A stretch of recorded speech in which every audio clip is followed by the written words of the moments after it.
Hello there, Starfish. Brian King here. I got a lengthy message from one of our members here about difficulties she's having with her son, grade school age, around fifth grade or so. But keep in mind that this can apply to adults too. When it comes to first of all, the topic is going to be around homework completion, homework starting, and this can apply to adults. Say if you're an entrepreneur, if you work for somebody else, you have a lot of paperwork. So keep in mind that this isn't limited to the school age group that I'm going to be focusing on for the purpose of this question, and that it generalizes pretty well. And let me tell you, for starters, this is very common amongst kids with ADHD that have executive function challenges. Sorry for the slip up, coffee hasn't quite kicked in yet. So in this mom's letter, and I'll be referring to it in pieces, but it seems like one of her biggest challenges is getting him started in the first place. She said he knows what he needs to do. He comes home with the homework, there's the instructions, everything seems crystal clear. He just can't seem to get started. And she's on his case all day long, and it's exhausting for both of them. They're both frustrated. And by the time the evening comes around, he seemingly is magically able to do so. He's able to sit down and do his homework, lickety split. It takes 15 to 20 minutes, and everybody's wondering why the hassle? Why so much difficulty? Well, let me give you some ideas as to why. First and foremost, ADHD is about skill gaps in executive functions. Now, what do executive functions mean? It doesn't mean executives sitting in a boardroom. It means the capacity to execute a plan of action. And people with ADHD really struggle with this because so many of the requirements for creating a plan, can you prioritize what needs to be in the plan? What needs to be out?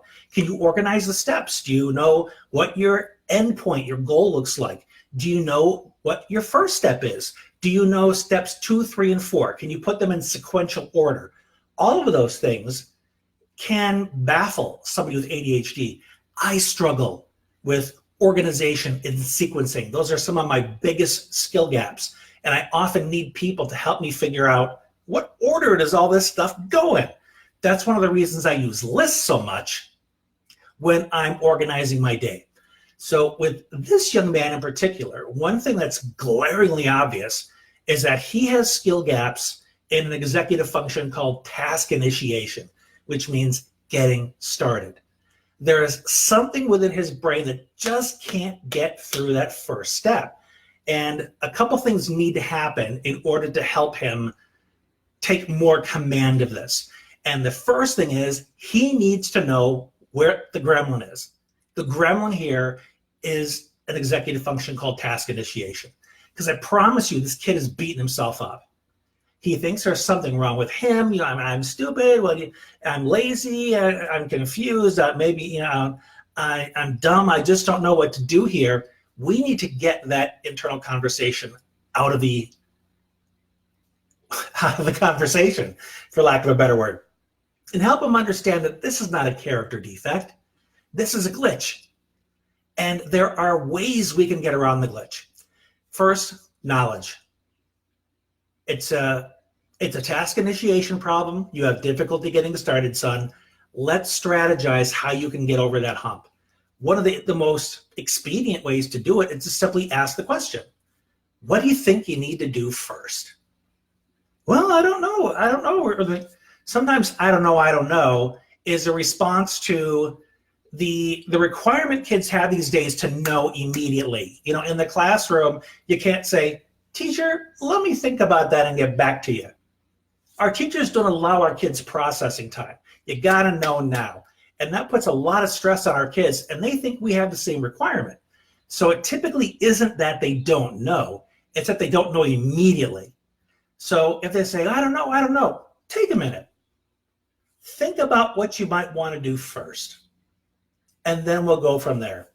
Give them a couple minutes, check back in. If they don't have an answer then, try process of elimination. Well, let's look at the directions. So the directions give us a hint on what to start first. Another technique I learned from some members of the group as well, it's kind of reverse engineering a list, and this could work for this kiddo as well. start with the end. Okay, well, do you know what done looks like? I'm not quite sure where to start yet, but if this assignment were complete, how would you know it?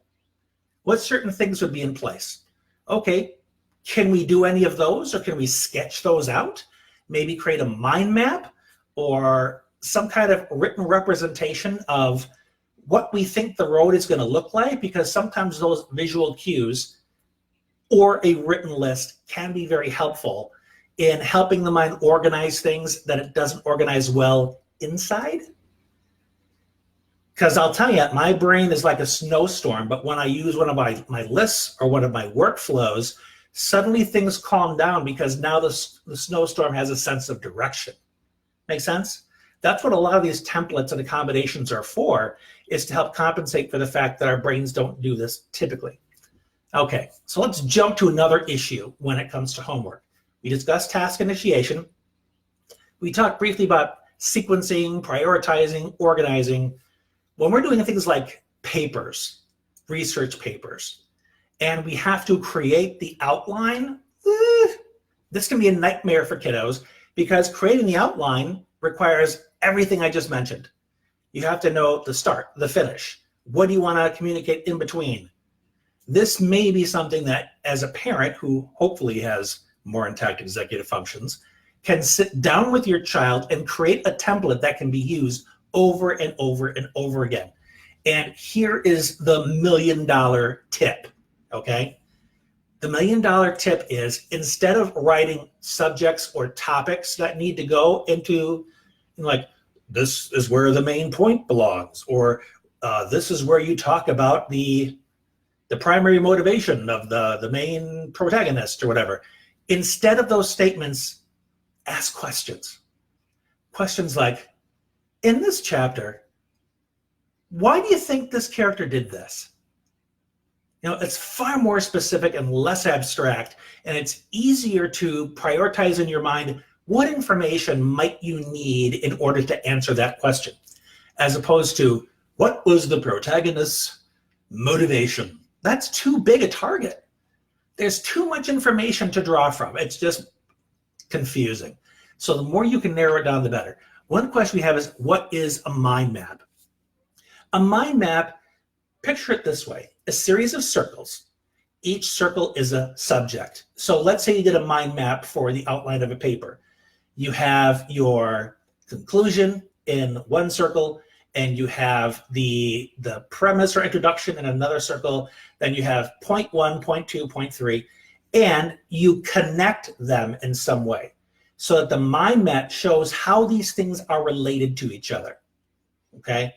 And when it comes to organizing my day, let's say I did a mind map of when a new client signs on with me, there's like 10 different things I need to do to make sure my client has access to the membership site, the client-only newsletter, the Facebook group, and I need to make sure that each one of those boxes gets ticked.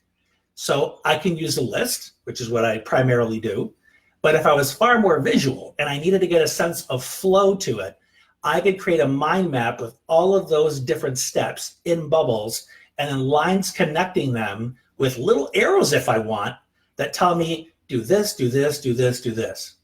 And there are some people that really prefer that visual map as opposed to a list. I kind of go back and forth. Some things I prefer a mind map, sometimes I prefer a list. So there isn't one accommodation that's a one-size-fits-all. And that can be one of the more frustrating aspects of helping your child, is you'll Google or you'll answer your best friend or you get a recommendation from the teacher, and they give you something that's much more general, and you try it and you throw your hands up and say, well, that didn't work. Oh, this next thing didn't work. Some of the problem may be that you're not talking to somebody like me who really specializes in this and can get down to the bone of what the issue is. Get so laser specific that it's exactly what your child needs versus what kids with ADHD in general means. So I hope that this has at least given you an idea of the kind of things you need to keep in mind when you're helping your child. Because trust me when I tell you, your kids want to be successful. They want to see you proud of them, They don't like it when they're nagged on all the time, but they also don't know what the issue is. They don't know why they have such a hard time.